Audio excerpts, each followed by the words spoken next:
अब जैसे हम क्या करते हैं, लड़के का विवाह होता है, ओहो छाती फूल जाए पिता की, अब पता नहीं क्यों करूँगा और ये करूँगा और डीजे बजाऊँगा। अपन आत्माओं एक अखबार में चित्र देखा, पहले दिन वो डीजे बजा रहे थे, नाच रहे थे, लड़के का ब्याह था।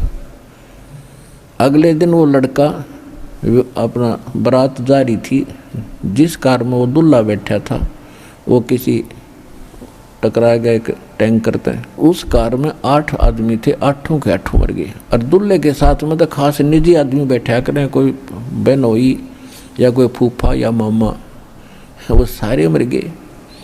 अगले दिन टक्कर मार रहे थे, बाल पाड़ रहे थे, एक दूसरे के भीतों से टकरा रहे थे। अब बजा ले डीजे, चाट ले सुख ने, तो हमारी आंखें बंद कर दी सज्ञान ने और हम नाच गए। हम समाज को देखकर बकवाद करने लगे।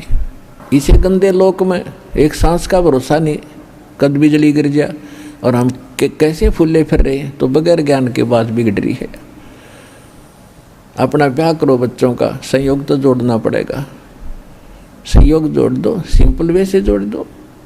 ये बकवाद गणी करनी। इसी के कारण हमने बेटियों को अपना दुश्मन बना लिया, गर्भ में मारने लग गए, परंपरा गलत बना के। इन परंपराओं को हमने खत्म करना पड़ेगा, हम आगे जब बढ़ेंगे।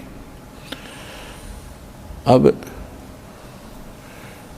जैसे हम हिंदू धर्म में जन्मे, आप इतिहास पढ़ के सीखो, क्योंकि हमने ना तो अपने सदग्रंथों का ज्ञान, हमने अपने ही अकल से, अपने ही दौड़ तोड़ से परंपरा बना ली। नकली संतों ने अपने ही दिमाग से हमें वो अज्ञान भर दिया, उसको हम ज्ञान मान बैठे। और इन गलत परंपराओं को हम अपना फाइनल मान लिया कि ये तो करनी पड़ेगी। अब जैसे जब ब्रह्मा जी, विष्णु जी, शिव जी का ब्याह कराया, विवाह किया, उस समय ना तो कोई डीजे बजानिया था, ना कोई बाती था, ना बराती था, ना कोई जलेबी तारनिया था।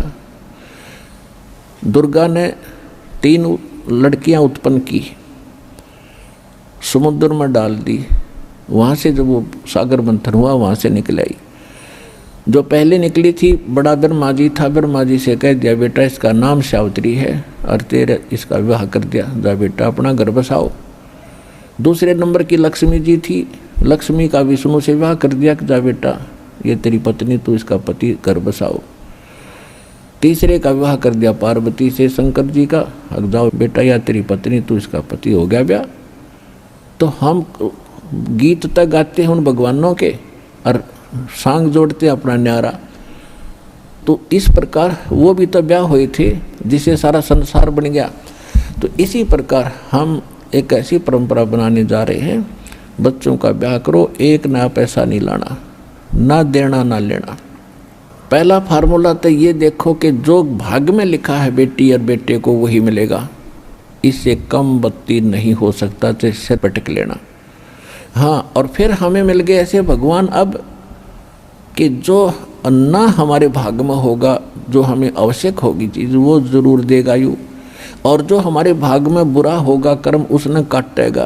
तो भगवान को इसलिए खोजा करते कि हमारे 2-3 ताप भी कटें, प्रारब्ध में लिखे हुए दुख भी मिटें, तभी हम भक्ति करें। हम पहले कथा सुना करते भजनी और सांगियों से, वो कथा सुनाया करते थे। एक राजा के 3 बेटी थी, और पहले ये धार्मिक लोग बहुत हुआ करते, राजा भी, तो संतों को बुलाया करते थे, उनको बच्चों को बैठा के कथा सुनवाया करते थे। तो सारे बच्चे कथा सुनते थे, राजा भी बैठता था। अब ये कथा का असर नहीं हुआ तो कथा सुनने का फायदा क्या हुआ। तो उनमें से एक लड़की थी, उसको ये पक्का विश्वास हो गया कि भगवान ही सबका पालक है। जैसे बताया जाता है कि माँ के गर्भ में किसने पाला आपको, ना माँ को सेव कर सके थी, ना पिता का वहाँ कोई जोर चला था, ना कोई वहाँ खाना पहुँचाया जा सकता था। तो वहाँ भी तो परमात्मा ने जुगाड़ किया, माँ की नाभि से आपकी नाभि जोड़ दी और आपका शरीर कितना सुंदर बना दिया। और बाहर आने से पहले परमात्मा को कितनी चिंता आपकी, माँ के सतन में बाहर आते ही दूध भर दिया, और पहले ना था टोपा भी उसमें। तो भगवान आपका कितना खैर खवा है, कितनी केयर टेक करता है, उसको पता है इसको क्या चाहिए था। और ईब आप सियाणे गणे बन गए, भगवान से दूर हो गए, उससे भी ऊपर पहुंचना चाहते हैं। इंटरनेट बना लिया, जहाज बना लिए, ऊपर भेज दिए, वो जेट विमान भेज दिए इन पर, मंगल ग्रह पर खाए जाओ धक्के, इनमें के खाली पत्थर पड़े। ये जो स्थान है उसकी खोज करो, जो हम बताएंगे उस स्थान पर जाया जाएगा जहाँ सदा सुखी हो गए। तो जो प्रसंग चल रहा है उसी पर आते हैं हम। तो हमने अपने बच्चों का जो विवाह करना है वो बहुत सिंपल वे से करना है। तो उस राजा की लड़की का ये बात समझ में आ गई कि भगवान ही सब कुछ करता है। माता पिता का जन्म भी संस्कार से हुआ हमारा।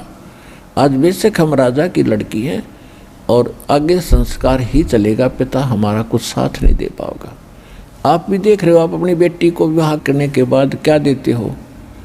अब परंपरागत ये थोड़े बहुत दान दहेज दे दिया करते हैं, क्या उससे सारी उम्र सुखी हो जाएगी वो?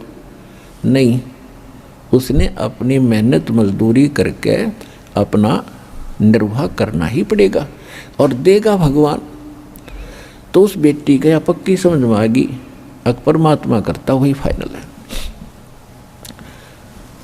तो एक दिन तीनों बहन बैठी थी, वो जिक्र चल रहा था। तो एक बहन जो छोटे वाली थी उसने कहा कि बहन, पिताजी ने तो ठीक हम पाल पोष दिए परमात्मा के ही आदेशानुसार संस्कारवश, और आगे प्रत्येक प्राणी अपने संस्कार से ही आगे चलेगा। तो वो दो थी, वो अनजान थी, वो कहने लगी तू क्या पिताजी को नहीं मानती? मानती हूँ, पिताजी को पिताजी मानती हूँ। तो तेरा पेट पिताजी नहीं भर रहा? नहीं, पेट तो भगवान भरे सबके। उन दोनों ने जाकर पिताजी को सिखा दिया, हकीकत न्यू का है भगवान ही सब कुछ करता है, मेरा कर्म मिल लेगा, इसमें कोई नहीं कुछ कर सकता। तो पिताजी ने कोई इस बात का गुस्सा हो गया, अब देखूंगा या कितनी सुखी होगी। उन दो को तो विवाह कर दिया राजाओं के लड़कों से, और तीसरी का विवाह कर दिया एक जंगल से लकड़ी काट कर लाता था और शहर में बेचा करता था। बेचता भी ये था, रोटी दे देते थे वो लाला जी, उसने पता नहीं था कि चंदन की लकड़ी लाता था, कीमत का उसको ज्ञान नहीं था। तो उसने अपने नौकरों से कहा कि ऐसा निर्धन ढूंढ के लाओ जो रोटी तक सीमित हो, फिर देखूंगा किसके बाग का खाती है। तो वो दो लड़कियां तो कहा करती हम पिता के कर्म का खाती है, और वो कहा करती नहीं, जीव अपने भाग्य का खाता है, अपने भाग्य से प्राप्त करता है। तो उसके नौकरों ने वो ऐसा निर्धन खोज दिया, अकिश्त निर्धन धरती बनी। उस लड़की का ब्याह उससे कर दिया, लड़की खुशी खुशी चली गई। अब फिर उसके साथ वो राजा की लड़की थी, उसने चंदन की लकड़ियों का ज्ञान था, वो लकड़ी काट कर लाता था और वो पूछा करती थी कितनी कीमत की देकर आते हो आप? कि रोटी रोटी देते मेरे को तो फिर वो वहाँ गई उसके साथ लकड़ी लेकर साथ में, और उन सेठों से कहा कि इतनी कीमती वस्तु को और आप ऐसे बेच रहे हो? जो बोले चल चल अपना काम करो, उसको पता नहीं था। तो एक दिन वह स्पेशल गई और कही कि आप लकड़ी लेकर आना और दूसरी दुकान पर देना। वो 2-3 दुकानों पर बेचता था। तो लड़की जाकर वहाँ कहने लगी कि मैं राजा की लड़की हूँ और आप इसको क्या कीमत दे रहे हो?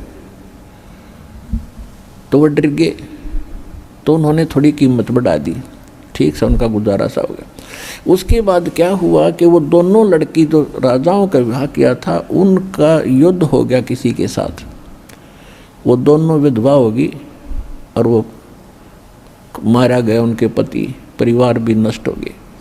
उधर से क्या हुआ कि वो जो लड़का था वो कितर राजा का लड़का था, पहले उनका राज्य किसी कारण से किसी ने ग्रहण कर लिया था, फिर मालिक की मेहर हुई, वो मर गया वो राजा जिसने उनका राज्य प्राप्त किया था।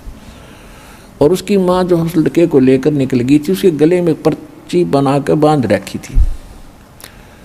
तो कुदरती उस लड़की ने वो खोल कर उसमें लिखा हुआ लेख पढ़ लिया।